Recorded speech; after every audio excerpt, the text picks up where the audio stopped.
ছাদে ছোট্ট একটি খামার, যেটি একটি পরিবারের আমিষের চাহিদা পূরণ করার পাশাপাশি অতিরিক্ত কিছু আয়ও করা যায়। এখানে কোয়েল ও মুরগি একসাথে পালন করা হয়। এখানে 50টার মতো কোয়েল পাখি আছে। এখান থেকে প্রতিদিন 25 থেকে 30টা ডিম পাওয়া যায়। আর পাশেই রয়েছে কোয়েল পাখির বাচ্চা, যেগুলো বড়গুলোর ডিম থেকে ফোটানো হয়েছে। আর এই ফোটানোর জন্য একদম হোমমেড ইনকিউবেটর ব্যবহার করা হয়েছে। পরবর্তী ভিডিওতে আমি সেই হোমমেড ইনকিউবেটর এবং আরও কিছু নতুন জাতের বাচ্চা দেখাবো।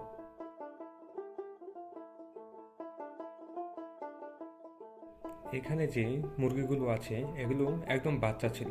আজকে এক একটা মুরগির ওজন 2 থেকে 2.5 কেজি। তাই নিজের পরিবারের চাহিদা পূরণ করার জন্য আপনিও শুরু করতে পারেন। ধন্যবাদ সবাইকে।